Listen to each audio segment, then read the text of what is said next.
네,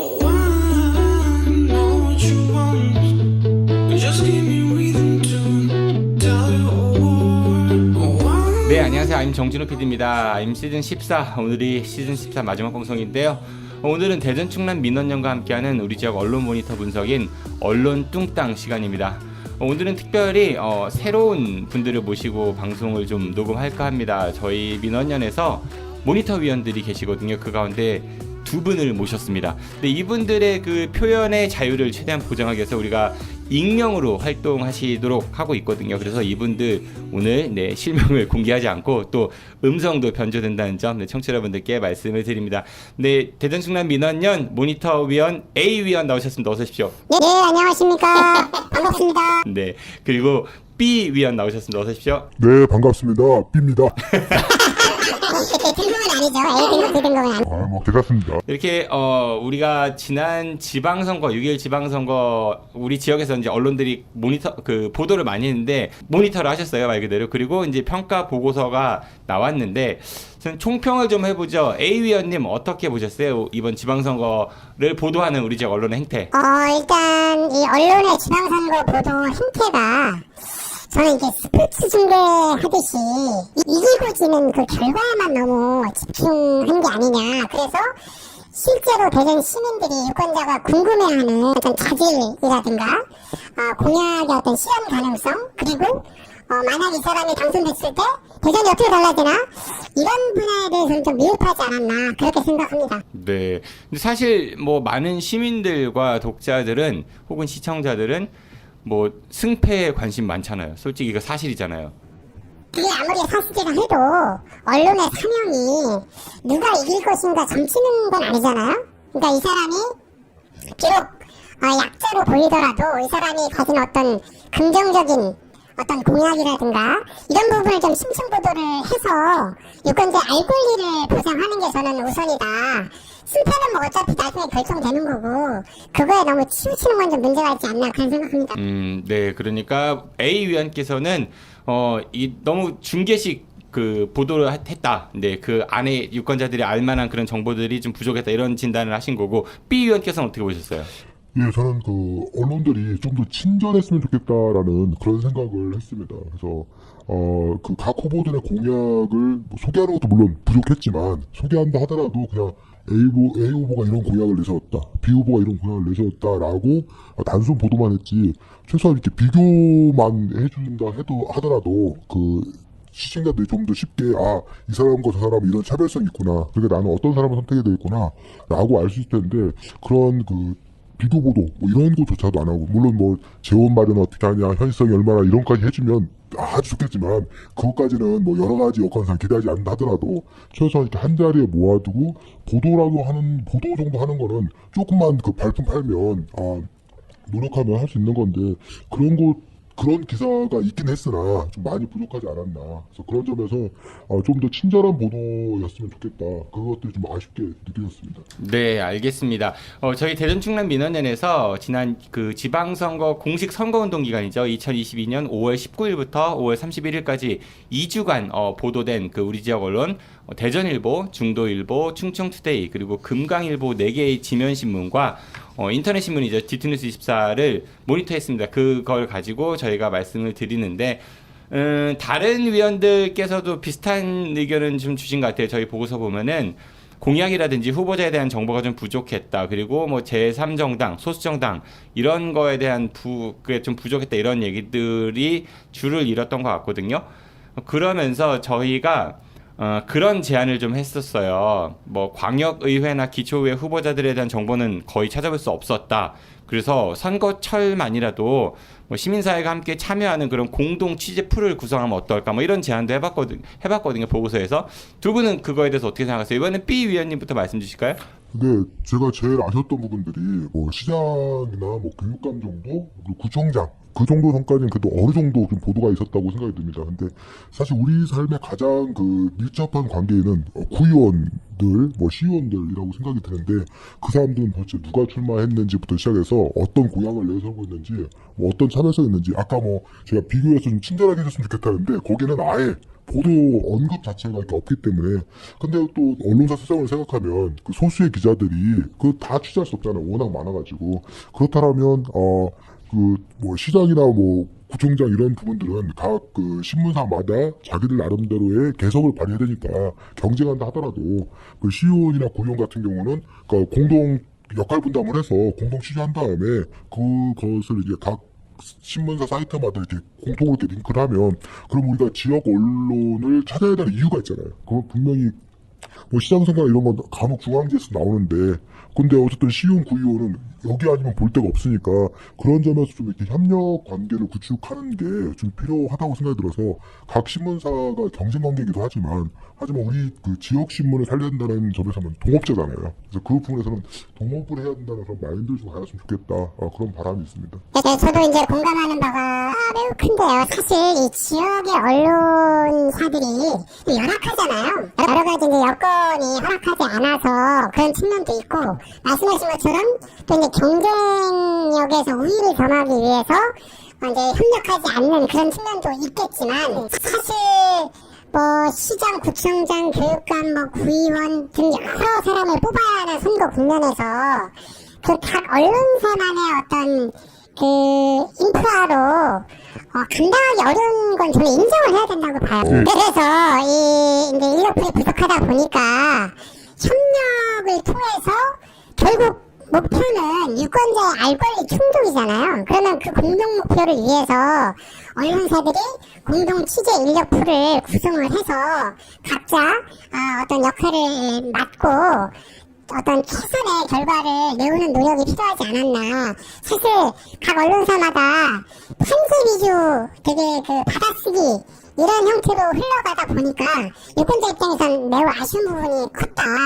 그래서 다음 이런 어떤 평가를 근거로 해서 이후 이제 선거 보도는 그런 부분이 개선됐으면 좋겠다, 이런 생각을 합니다. 이 모니터 결과를 가지고 대전 시청자 미디어 센터에서 얼마 전에 이제 결과를 이제 발표하는 그런 포럼이 있었거든요. 그래서 제가 이 부분을 좀 공식 제안을 했어요. 그러니까 그때 참석했던 충청투데이 측에서 어떤 대답을 했냐면은 언론사 간의 뭐 경쟁 체제도 살짝 언급이 됐고, 또 서로 이제 추구하는 방향도 살짝 다르긴 하지만은 좋은 제안 같다면서 한번 고려해 보겠다, 검토해 보겠다, 이런 의견을 좀 전해줬고요. 그거 말고도 이제 뭐 우리 중계식 보도 여러 가지 그런 현상에 대한 비판을 많이 했는데, 저는 개인적으로 이런 거 좀 불만이었어요. 예를 들어 가지고 김종천 그 전 대전시의 의장이죠. 현재 전 의장이죠. 현 대전시의 의원입니다. 이제 곧 임기가 종료가 되면은 이분 이제 야인으로 돌아가시는데, 이분이 그 허태정 후보 캠프에 뭐 합류했다, 이런 보도가 있었거든요. 그런데 뭐 그리고 나서 뭐 선대위원장을 맡기로 했다, 아니다, 뭐 이런 얘기들만 나오더라고요. 근데 사실은 대전시 의회는 대전시정을 견제, 감시, 그러니까 시민을 대신해서 그런 역할을 수행하는 곳이잖아요. 그런데 그곳에 있는 사람이 그 자신이 견제, 감시해야 될 사람의 선대 캠프로 들어갔다라는 거에 대해서 어떠한 비판 기사도 볼 수가 없었어요. 그것과 관련해서 제가 좀 생각나는 게, 옛날에 그 김소연 의원이 문제 제기를 했던 건데, 대전시 의회 의원들과 교육청 집행부가 같이 연수를 가서 원안가별 뭐 이런 건배사를 제안해가지고 심각하게 좀 문제가 된 적이 있거든요. 대전시장도 그때 같이 갔었어요. 예. 그러니까 이게 좀 심각한 게, 어쨌든 의회는 입법기관이고 집행부를 비판 견제 감시하는 게 본연의 업무잖아요.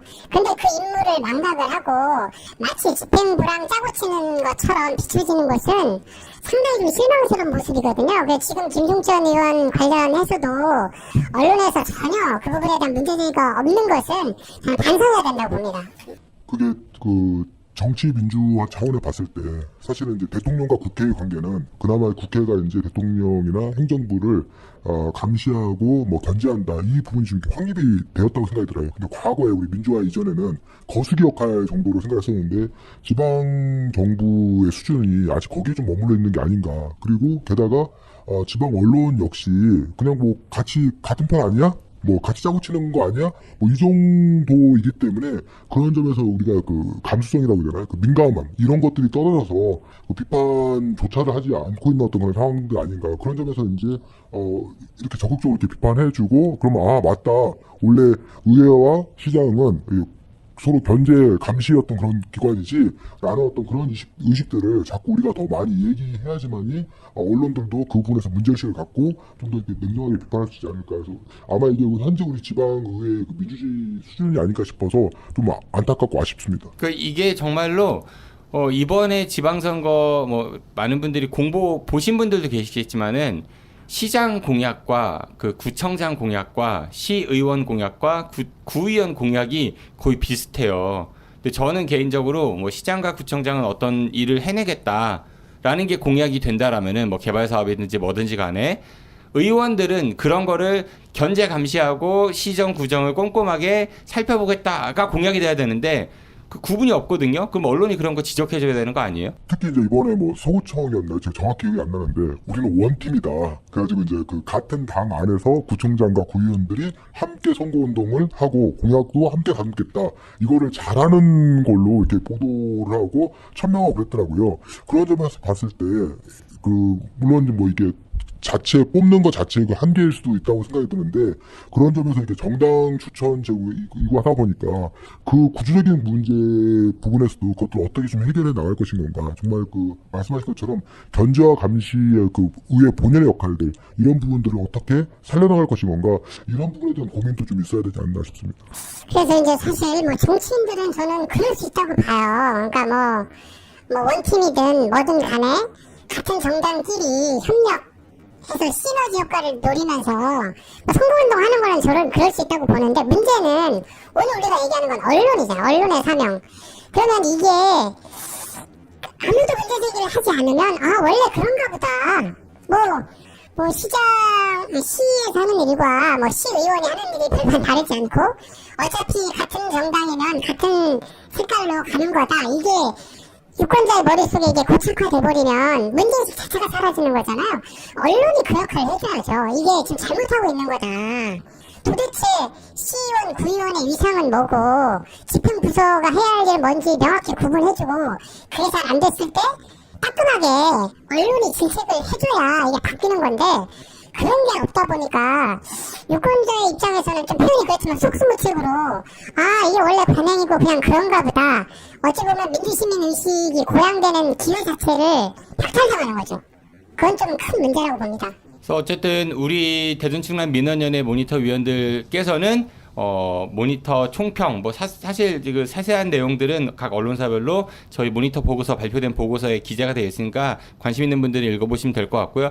뭐 종합적인 얘기는 지금 나온 얘기들이 대부분인 것 같아요. 그러니까 좀 더 취재를 많이 하고 또 공약 검증과 후보자 검증에 좀 더 기자들이 발품을 팔았으면 좋겠다. 그냥 선거대책위원회에서 보낸 보도 자료나 아니면은 뭐 판세 아니면은 뭐 서로 싸움하는 거 이런 것만 보도하지 말고 정말 시청자, 유권자, 청취자 혹은 독자들의 알 권리를 충족시키기에 언론이 더 노력해야 된다 이런 말씀을 주셨습니다. 두 분이 보시기에는 그냥 우리가 점수를 총점을 매기자고 한다면은 뭐 각 언론사 사실 다 비슷한데 우리 지역 언론들의 이번 선거 보도, 지방선거 보도 관련해서 평점을 어떻게 주고 싶어요? 저는 개인적으로는 C0. 난 점수 매기는 건 너무 잘 못해서 해봐요. 네. 비위원께서 점수 주시죠. 비위원이니까 비 주겠습니다. 제가 사실은 이렇게 그 비교 기준이라는 게 있어야 되고 그 절대도 기준이라는 게 있어야 되는데 어디다 놓고 그 점수를 봐야 되는지 잘 모르겠어요. 그래서 이렇게 절대치에 놓고 보면 사실 한참 많이 부족한데 또 지방 언론의 뭐 한계라든가 뭐 여러 가지 또 여건을 고려하면 이 정도 했으면 됐어 아니면 이 정도는 더 잘해야 될 거야 라는 어떤 그런 의미로 비제로를 주는 것들이 조금 더 잘할 수 있다 잘해야 된다 라는 어떤 그런 측면들 그리고 이제 더 잘할 수 있으면 이제 사실은 더 크게 그 기대를 하면 사실 더 점수가 좀 짜질 수 있는데 어쨌든 또 지방 언론에 또 여러 가지 어려운 점들이 있는 것도 사실이기 때문에 일단은 비제로로 출발하겠습니다. 저는 일단 굳이 꼭 점수를 줘야 된다고 하면 한 C 플러스 정도 저는 좀 후하게 주고 싶고요. 왜냐면 오늘 우리가 너무 부정적인 얘기만 해서 그런데 좀 긍정적인 면도 좀 보여요. 예를 들어서 중도일보 같은 경우는 우리 일꾼이라는 기획 보도를 해서 특정 후보를 놓고 뭐 서로 이렇게 막 싸움 붙이고 이게 아니라 우리 지역사회에서 필요로 하는 시장은 어떤 사람인지 우리는 어떤 일꾼을 필요로 하는지 약간 의제화를 시도를 했거든요. 그런 부분이 저는 상당히 긍정적인 부분이 있었다고 생각이 들고요. 그리고 이제 금강일보 같은 경우에 아시다시피 법이 바뀌어가지고 만 18세 고3 학생들 중에는 이제 참정권, 이 투표를 행사하게 돼 있었거든요. 그래서 이 MZ세대, 이 고3 학생들의 시선으로 이 교육감 선거를 바라보는 그런 기사를 실기도 했어요.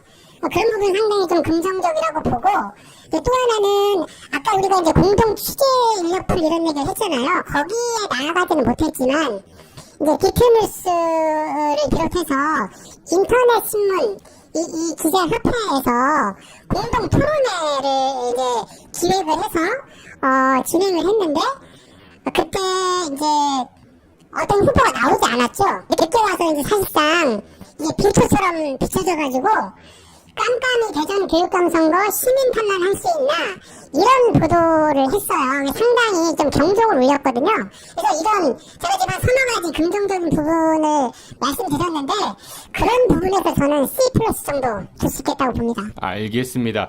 뭐 선거 보도 얘기 이 정도로 하고요. 오늘 어렵게 나오셨으니까 그럼 이제 선거가 어쨌든 끝났어요. 지방선거가 끝났고 지난 그 2018년 선거와 비교해서 대전 지역만 놓고 보면요.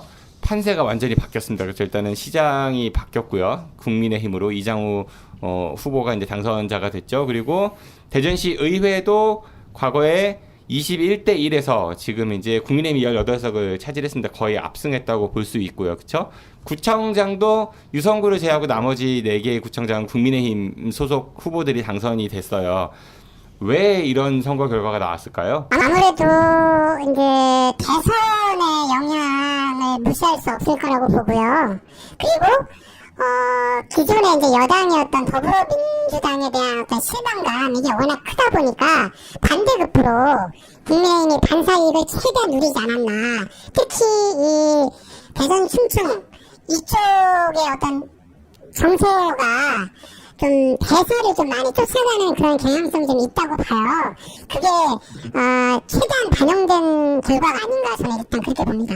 저는 뭐 더불어민주당 지지층들이 지난 대선 과정에서 좀 실망한 측면들이 있고요. 그리고 사실은 그 대선 과정에서도 선거운동 과정에서 이른바 뭐 친이재명 개와 또 그렇지 않은 또 그 부분들에서 갈등 뭐 이런 부분도 있었고 그 앙금도 사실 좀 없지 않아 있었다고 생각이 듭니다. 그러면서 이제 서로 좀 내탓하는 측면도 있었고 그리고 또 이제 뭐 그 공천 그런 과정에서 여러 가지 또 잡음들 뭐 이런 여러 가지 그런 악재들이 있어서 더불어민주당 지지층에서 이른바 선거를 해야 될 투표를 해야 될 이유가 없었던 거죠. 그래서 국민의힘 지지층 하시는 분들은 그냥 투표를 하셨고 더불어민주당 지지층 같은 경우는 투표를 안 하신 분들이 많고 이번도 지방선거 그 투표율이 상당히 낮았잖아요. 그러다 보니까 이제 이른바 결집도에서 많이 떨어진 것이 아닌가라고 생각이 들고 또 하나 참 안타까운 사실들은 뭐 사실 그 차이가 또 그렇다고 해서 또 아주 큰 차이가 아니잖아요. 근데 의석수는 엄청나게 큰 차이가 있었다는 점에서 정말 그 민의를 제대로 반영하는 어떤 그런 선거 결과인 건가라는 부분에서 이른바 한 표라도 더 많은 사람이 다 독식하는 그런 구조에 대한 어떤 그런 안타까움들이 좀 있었고 특히 이제 이번에 그 진보 정당이라고 하는 데서 만 후보를 못 낸 것도 아쉽고 근데 또 후보를 조금 냈는데 그들마저도 또 이번에 원래는 그 뭐 기초의회 같은 경우에 다수 선거구를 좀 이렇게 바꾸자고 했었는데 그러면 시범적으로 했었는데 좀 성과가 있길 바랐는데 성과가 없어서 좀 너무 그 양당 그리고 또 일당 뭐 이런 식의 어떤 독식들 이루어진 점들이 정치 발전, 정치 민주화라는 어떤 그런 차원에서 상당히 좀 이렇게 아쉬운 점이 컸습니다. 그 선거제도는 뭐 이번에 뭐 득표수에 비해서 많이 가져갔다 하지만 지난번 선거도 마찬가지였고 그렇죠. 예, 그래서 이거를 좀 보완해야 된다. 하지만은 거대 양당이 자신들의 기득권과 관련되기 때문에 자신들이 소수했을 때는 그걸 주장하지만 자신들이 힘을 가지면 또 그거 안 하잖아요. 그래서 참 이제 앞으로도 갈 길이 멀었다 이런 생각이 들고 우리 B 위원님 말씀하신 것 중에 제가 공감이 살짝 안 가는 거는 민주당 지지층들이 결집을 덜했다라기보다는 민주당 중도에 있는 분들 중에 민주당에 표를 줬던 분들이, 그러니까 그분들은 민주당 지지층이라고 보기는 어렵겠죠. 사실 더불어민주당이 지역에서 그 뭐 시장, 구청장, 시의회, 구의회 이런 거를 지난 민선 7기 8대 의회에서 장악을 했었는데 보여진 모습들이 너무나 실망스러운 거 많았잖아요. 뭐 원구성할 때 파행이라든지 아니면 각종 또 뭐 해외 뭐 아니면은 호화 관광성 연수라든지 뭐 그런 모습들, 구태한 모습들을 그대로 답습했기 때문에 그 더 시민들의 그런 실망이 커지지 않았나 이런 생각도 듭니다. 그런데 뭐 국민의힘이 잘해서 득표를 많이 했다라고 말을 하기도 또 어려워요. 그렇죠? 사실 뭐 그 민주당에 대한 실망에 대한 반대급부가 더 크지 않나 저는 그렇게 생각하는데 민선 8기 어떻게 전망하세요? 민선 8기 일단은 뭐 새 당선자가 워낙 뭘 하겠다는 게 많잖아요. 뭐 이렇게 만들겠다는 것도 많고 그래서 그 부분들이 과연 실현될까라는 부분들 또 뭘 하겠다는 거에는 사실 또 이른바 업자들이 꼬인다고 그러잖아요. 그러면서 여러 가지 과거의 사례를 봤을 때 여러 가지 뭐 부정이니 추문이니 또 이런 일들이 벌어져서 혹시나 과거 회귀하지 않을까라는 어떤 그런 우려가 있는데 어쨌든 그런 우려를 잘 이렇게 극복할 수 있느냐. 그런 그 실수를 다시 되풀이하지 않아야겠다. 뭐 본인이 뭐 잘 알고 계시니까 그 부분에서 뭐 그런 뭐 우려를 뭐 범하지 않겠죠. 안 해야 된다고 생각합니다. 뭐 저 이렇게 듣다 보니까 비위원께서는 거의 뭐 정치 폭로를 하셔도 손색이 없을 정도로 상당 부분 이렇게 깊이 있는 분석을 해주신 것 같고요. 사실 저는 민선 8기 시장이나 교육감이나 둘 다 별로 기대를 하지 않습니다. 일단 대표적인 예로 이제 부문산 그 허태정 후보 같은 경우에 이제 시장 시절에 고층전망대 세우겠다. 그리고 이제 뭐 케이블카라든가 이런 부분은 이제 추진하지 않는 쪽으로 이야기를 했었는데 이제 이장우 당선인은 그걸 뒤집어가지고 고층전망대는 오히려 실효성이 없어서 폐기하고 이제 뭐 모노레일이나 다른 쪽에 더 큰 개발을 추진하겠다는 식으로. 그러니까 제가 드리고 싶은 말씀은 이전 집행부의 반대로만 가려고 하는 그런 경향들이 중앙에서도 그렇고 지역에서도 그렇고 좀 많이 나타나서 좀 우려가 되는 부분이 있고요. 그리고 이제 뭐 교육감 같은 경우는 아시다시피 이제 3선을 하셨잖아요. 뭐 여러 가지 성과도 물론 있었습니다만 우리가 오늘 계속 이야기하는 게 이제 양당 체제 뭐 이런 얘기 했지만 교육감 선거는 정당이 없고 오로지 그냥 이름 석자 보고 찍는 그런 선거였는데 그러다 보니까 이제 현직 프리미엄이 상당 부분 이제 인지도가 높은 분이 절대 유리했다는 생각이 들고요.